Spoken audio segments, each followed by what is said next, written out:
Attention citizens of the United States. This is an official emergency broadcast from the Department of Homeland Security in coordination with the Centers for Disease Control and Prevention. We are currently experiencing an unprecedented biological threat affecting major metropolitan areas across the continental United States. Initial reports began filtering in approximately 72 hours ago from hospitals in New York City, Los Angeles, Chicago, Houston, Philadelphia, Phoenix, San Antonio, San Diego, Dallas, and San Jose. Medical facilities reported unusual patient presentations that defied conventional diagnostic protocols.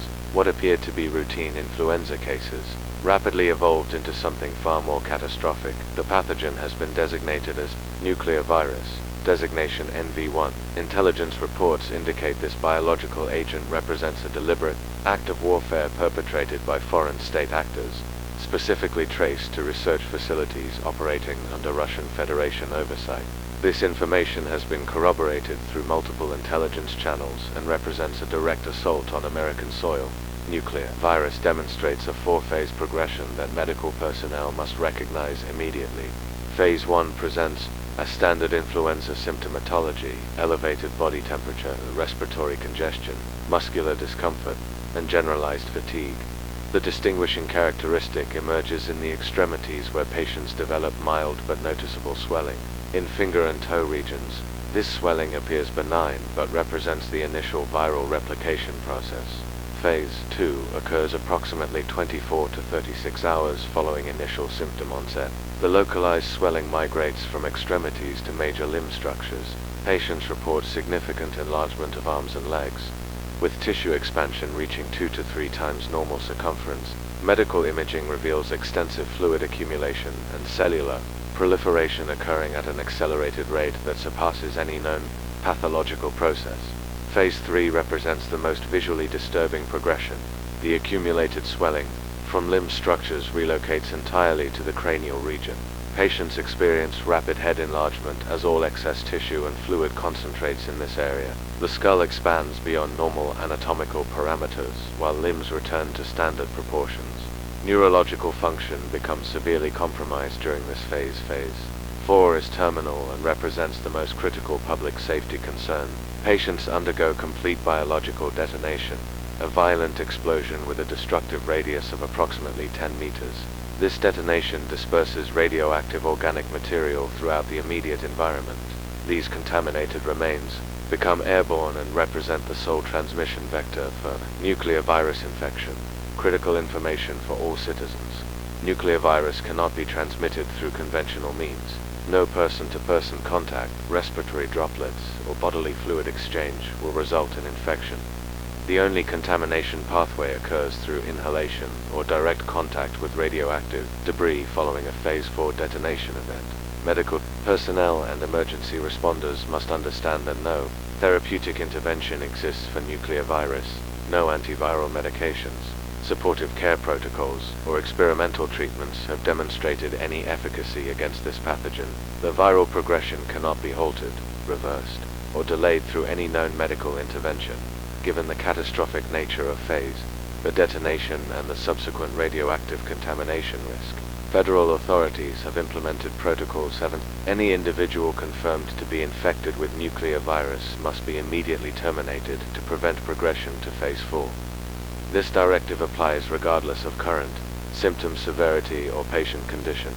Local law enforcement, National Guard units, and federal tactical teams have been authorized to carry out immediate elimination of confirmed cases. This action is not optional and represents the only available method to prevent widespread radioactive contamination and further viral transmission. Citizens are advised to report any individuals displaying Phase 1 symptoms immediately to local authorities. Do not attempt personal contact or assistance. Maintain minimum safe distance of 50 meters from any suspected infected individuals. Emergency personnel will respond with appropriate containment protocols.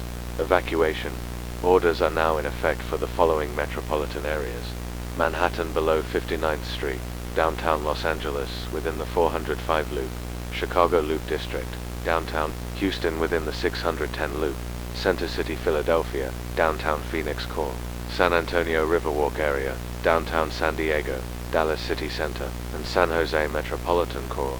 Residents in these areas must evacuate immediately using designated routes provided by local emergency management. Do not use private vehicles unless specifically authorized. Military transport vehicles are being deployed to facilitate mass evacuation procedures. All airports within affected metropolitan areas have been closed to civilian traffic. Amtrak service has been suspended indefinitely. Interstate highways leading from affected cities are under military checkpoint control. Citizens must present valid identification and submit to radiation screening before being permitted to leave contaminated zones. This biological attack represents an act of war against the United States of America. Federal authorities are coordinating with international partners to address the source of this attack and implement appropriate response measures. Russian Federation diplomatic personnel are being expelled immediately, and all Russian assets within United States territory are being frozen pending resolution of this crisis. That citizens are reminded that dissemination of false information regarding nuclear virus constitutes a federal crime punishable by immediate detention. Only information provided through official emergency broadcast system channels should be considered accurate. Social media platforms have been temporarily restricted to prevent misinformation spread. Medical facilities outside affected areas are being supplied with detection equipment capable of identifying nuclear virus infections during Phase 1. Any positive identification will result in immediate federal intervention and Protocol 7 Alpha implementation. This emergency broadcast will repeat every 30 minutes until further notice. Citizens should remain indoors, avoid all unnecessary travel, and monitor official communications channels for updates. Emergency supply distribution points are being established in unaffected areas for displaced populations. The United States government is taking all necessary measures to contain this biological attack and protect American citizens. We will overcome this assault on our nation and hold responsible parties accountable for their actions against innocent civilians. This has been an official emergency broadcast system transmission. Stay vigilant, stay safe, stay American. End transmission.